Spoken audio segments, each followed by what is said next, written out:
वार्ता news network 24/7. गद्दारीच्या मुळावर घाव घातला पाहिजे आणि जे गद्दार शिरोमणी बसलेत तिकडे मुंबईत विंध्यसेना त्यांचे सगळे उमेदवार लोकांनी ठरवून आता पाडले पाहिजेत. आणि गद्दारीची कीड ही महाराष्ट्र पोखरते. त्या किडीला वेळेत जर का आपण चिरडलं नाही तर मग महाराष्ट्र वाचणार नाही, देश वाचणार नाही. मागच्या वेळेस सभेच्या वेळेस मला आता थोडं बैठकीत बोलायला ठेवा ना उद्देशित. सभेमध्ये शपथ घेतली होती साहेब की तुम्हाला सोडणार नाही, पण तरी त्यांनी सोडलं तुम्हाला. आता ज्यांनी शपथ घेतली त्यांना त्या शपथेचे चुकी म्हणजे काय शपथ मोडल्याचे दुष्परिणाम ती जी काय शक्ती आहे ती देईल. आम्ही फक्त आणि फक्त निधीसाठी पक्षांतर केलेलं आहे. खाजगी प्रायव्हेट फंड पक्षांतर ह्याच्यासाठी गेले की आम्हाला निधी भेटत हा, मग त्यांना निधीसाठीच ते गेलेत, खाजगी निधीसाठी. कारण जो निधी खासदार फंड म्हणून मिळतो त्याच्यापैकी किती खर्च झाला हे चॅनलच्याच माध्यमातून म्हणजे साहिल जोशी यांनी ते प्रकाशात आणले आणि तुम्ही सुद्धा त्या बातम्या दाखवल्यात. म्हणजे निधी जो मिळाला होता त्याच्यापैकी किती निधी कुठे खर्च झाला हा सगळा आहे. त्याच्यानंतर माझ्यासोबत आज अनिल देसाई आहेत, अरविंद सावंत हे तर लोकसभेचे आहेत. त्यांच्याकडे या सगळ्या खासदारांचा हजेरीपट आहे. किती वेळा तुम्ही आपल्या मतदारसंघाच्या विकासासाठी तिकडे तोंड उघडलं, किती वेळा तिथे संबंधित मंत्र्यांकडे किंवा इतर ठिकाणी जाऊन तुम्ही बोललात, विषय मांडलेत, याचा सगळा आढावा आहे.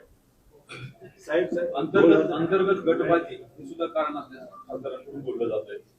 आणि अंतर्गत गटबाजी ही मला तशी कुठे काय वाटत नाही, पण तशी ही प्रत्येक ठिकाणी दिसते. म्हणजे काल सुद्धा जे मी म्हटलं की हे ऑपरेशन टायगर त्यांनी नाव दिलं, पण ऑपरेशन देवेंद्र आहे का, तर ही भाजपातली अंतर्गत गटबाजी सुद्धा त्याच्यामध्ये असू शकते.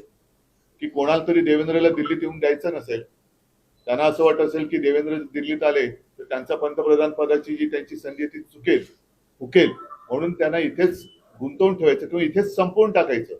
म्हणून ही भाजपातली अंतर्गत गटबाजी सुद्धा असू शकते. विमान प्रवासानंतर आपली आणि देवेंद्रजीची प्रवासात एक विमान प्रवास सोबत झाला, त्यातले त्या बोलण्यामध्ये जे काही ठरलं ते येत्या काही दिवसात कळेल. दुसरी एक बाब आहे की 14 ते 19 जे आहे ते भाजप महायुती सरकार होतं आणि आता जे आहे या काळामध्ये मराठवाड्यामध्ये पूर्ण असंतोष आहे. 14 ते 19 मध्ये मराठा आरक्षण असेल, आता या काळामध्ये संतोष देशमुख खून प्रकरण असेल किंवा आता हे खासदार फुटीनंतर मराठवाड्याच्या विकासाविषयी काहीच होत नाही. या महायुतीच्या काळामध्ये जेवढं होईल तेवढं मराठवाड्यावर अन्याय आणि असंतोष कसा राहील. बघा, मी तसं बघितलं तर देशातल्या कोणत्या राज्यामध्ये संतोष आहे, कोणत्याच राज्यात नाहीये. आणि मी ज्या वेळेला मला मुख्यमंत्री पदाची जबाबदारी स्वीकारावी लागली होती त्या 2.5 वर्षाच्या काळात माझ्याकडनं जे काय करता येणं शक्य होतं ते मी करण्याचा प्रयत्न केला आणि करत होतो. दुर्दैवाने सरकार पाडलं गेलं गद्दारी करून. कारण मी म्हणेन की आमचं सरकार चांगलं काम करत होतं, ते यानं बघवलं नाही. कारण यांचं कसं आहे की लोकांना झुंजवत ठेवायचं, मराठे तर करायचं, जातीपातीत संघर्ष निर्माण करायचा आणि सुखनैव सत्ता भोगायची. हे ह्या महायुतीचं आता सत्ता भोगण्यामागचं गुपित आहे. आणि म्हणून तुम्ही पाहत असाल की आज पेपर फुटतायत, मंत्री फुटताय, आपलं खासदार फुटतायत, सगळं फुटाफुटीत चाललेली आहे. पण कोणी कोणाकडे बघायला तयार नाहीये. तिकडे जंतर मंतरला सगळे तरुण जमलेत. राज्यामध्ये आता काल सुद्धा टीईटीचा पेपर फुटलेला आहे. सगळं म्हणजे कोण अंधाधुंद चाललेली आहे. कोणी तसा आनंदी या राज्यात दिसत नाहीये. राम मंदिर मधून जी काही रक्कम चोरीला गेली त्यानंतर देखील सरकार कुठेतरी सिरियस दिसत नाही. कारण तो त्यांनी धंदा केला. म्हणजे त्यांनी, मी दुर्दैवाने हा शब्द सारखा वापरून करायची, कारण परिस्थितीच तशी आलेली आहे की प्रभू श्रीराम राम मंदिर हे आमच्या सगळ्यांचं आणि आपल्या सगळ्या हिंदूंचं एक श्रद्धास्थान आहे. तिकडे यांनी मंदिर नाही तर मग मी असं नाईलाजाने म्हणेन दुकान उघडले की काय, की रामाच्या नावाने यांनी काय धंदा सुरू केलाय की काय. कारण अनेक जणांनी त्याच्या मागे कारसेवकांचे बळी गेलेले आहेत, जीव दिलेले आहेत.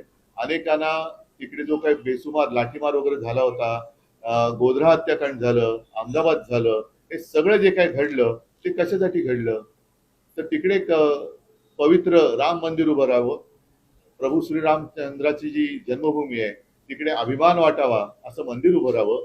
पण त्या मंदिराच्या आडून जे काही धंदे चाललेत ते अत्यंत घृणास्पद आहे.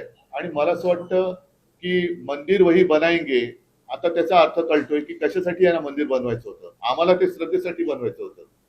आणि काल सुद्धा मी त्याचा ओझरता उल्लेख केला की स्वतः शिवसेना प्रमुखांनी सुद्धा दौरे केले.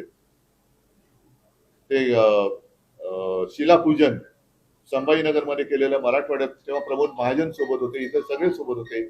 एक भारावलेला तो काळ होता. त्याच्यानंतर 92-93 साल हे जे काय घडलं, मुंबईमध्ये दंगली घडल्या, बॉम्बस्फोट झाले, हे सगळं लोकांनी का भोगलं? मग कशासाठी भोगलं होतं?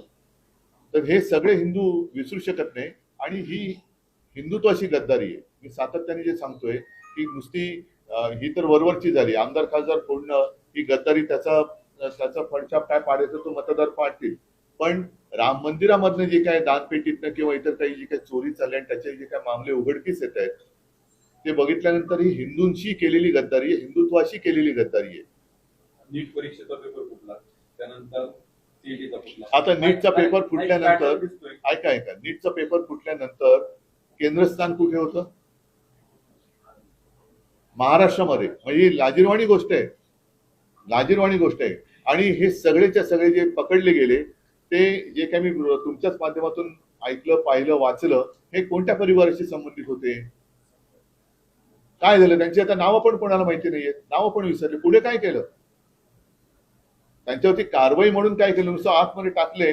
पण मला 100% माहिती आहे की ते एका विशिष्ट परिवाराशी जर ते संबंधित असतील, जे मी प्रसार माध्यमातून पाहिलं आणि वाचलं, तर हे विनासाहेब बाहेर पडतील आणि पुन्हा हे पेपर फोडायला मोकळे. काल टीईटीचा पेपर तर 1.5 कोटीला विकला जाणार होता. ठाणे जिल्ह्यात फुटला. आता ठाणे जिल्हा काय तुम्ही करणार? कुठे पेपर फुटतायत, मंत्री कुठे आहेत, खासदार फोडतायत. महाविकास आघाडीमध्ये परभणीमध्ये विधान परिषद निवडणुकीमध्ये काँग्रेसचा उमेदवार पडला. उबाठा नाही, उद्धव बाळासाहेब ठाकरे. कारण ज्यांच्या घशात बाठा अडकतो बाळासाहेबांचं नाव घ्यायला, ते उबाठा म्हणतात. तर ते उद्धव बाळासाहेब ठाकरे. बाळासाहेब हे नाव असं घेऊ शकत नाहीत. बाळासाहेबांचे जे विचार मानतात, त्यांच्या घशात बाळासाहेबांचं नाव घेताना बाठा अडकायचं कारण नाहीये. आणि ज्यांच्या घशात बाठा अडकतो त्यांना त्यांचं ऑपरेशन केलं पाहिजे. विधान परिषदेच्या निवडणुकीमध्ये कारण हे बहुतेक सगळे एसएनसी आहेत ना, ते असं म्हणतात. एसएनसी गट जो आहे गद्दार, एसएनसी त्यांच्या नावातच शी आहे. महाविकास आघाडी जी एकत्र आहे, महाविकास आघाडीच्या उमेदवारामध्ये परभणी स्थानिक विधान परिषदेमध्ये एक उमेदवार राहिला, काँग्रेसचा उमेदवार टाकला, काँग्रेस त्यांच्या बाजूला उभं राहिली, त्याच्यामुळे आपला उमेदवार पडला. आता ह्या सगळ्या गोष्टी नाही सांगतो तुम्हाला, या सगळ्याचा अनुभवाचा एक कुठेतरी आढावा घ्यायला पाहिजे. आणि मी एक 15-20 दिवसापूर्वी इंडिया आघाडीची बैठक झाली, त्याच्यामध्ये मी आणि संजय राऊत ऑनलाईन उपस्थित होतो. आम्ही त्याने हेच सांगितलं की आपण लोकसभेनंतर आज भेटतो, त्यावेळेला अशा बैठका या वारंवार व्हायला पाहिजे. कारण नुसतं नेत्यांमध्ये एकमत होऊन चालणार नाही. शिवसेना आणि भारतीय जनता पक्षाची जी युती 25-30 वर्ष टिकली होती, ती ज्याला तळागाळातला कार्यकर्ता एकजुटीने उभा राहणं म्हणतात तसा राहिला होता, म्हणून ती युती 25-30 वर्ष टिकली होती. महाविकास आघाडी जर का यापुढे टिकवायची असेल, तर ती एकट्या कोणत्याही पक्षाची जबाबदारी नाही, त्यातल्या सर्व घटक पक्षांची जबाबदारी आहे. मग त्याच्यात आम्हीही आलो, काँग्रेस, राष्ट्रवादी सगळेच आले. तर त्यांनी नुसतं नेत्यांनीच नव्हे, तर स्थानिक पातळीवर सुद्धा ही एक वाक्यता होणं गरजेचं आहे.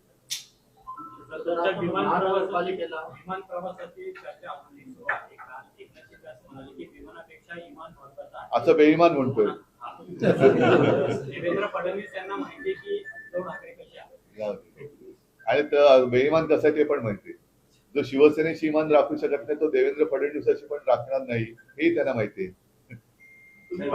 आता झालेल्या विधान परिषद निवडणुकीमध्ये जरी काँग्रेस विरोधात असली तरी देखील आमदार राहुल पाटील यांनी जुळाजुळ केली होती. पण ऐनवेळी खासदार जाधव यांनी काही मतं वळवल्याची चर्चा आहे. त्यामुळे आपल्याच उमेदवाराला आपल्याच पक्षात आता चर्चा म्हणजे काय, ते सिद्धच झालं ना. सर, तुम्ही दिलेली कर्जमाफी आणि याच्याजवळ काय फरक आहे? आपण दिलेली, आपल्या सरकारने दिलेली कर्जमाफी आणि आता यांनी दिलेली कर्जमाफी, पहिलं म्हणजे शब्दात फरक आहे. मी कर्जमुक्ती दिली होती आणि कर्जमाफी म्हटलंय. कारण मी माफी शब्द शेतकऱ्यांसाठी वापरू शकत नाही. माफी ही गुन्हेगाराला दिली जाते, शेतकऱ्याला नाही.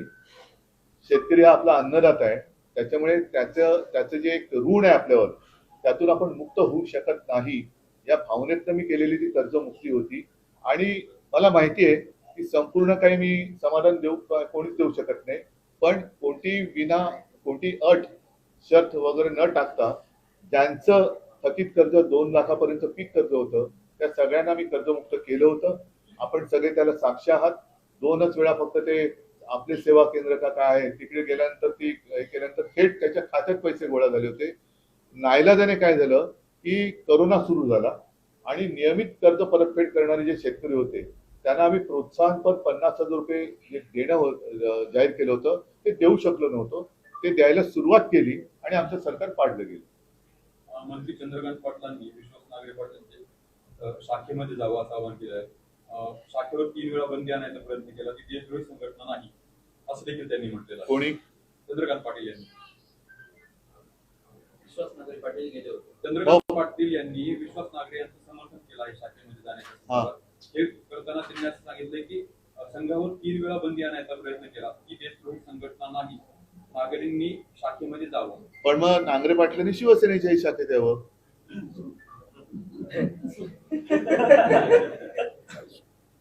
वल्लभभाई पटेलांनी बंदी आणली होती. वल्लभभाई पटेलांनी आणली होती, इंदिरा गांधींनी बंदी आणली होती. वल्लभभाई पटेल महत्वाचे. चंद्रकांत पाटीलांना इतिहास थोडासा सांगावा लागेल आणि ज्या सरदार वल्लभभाई पटेलांना हे म्हणतात की सरदार वल्लभभाई पटेलच पंतप्रधान हवे होते, खरंच हवे होते कारण त्यांनी संघावरती बंदी घातली होती. हमेशा सच के साथ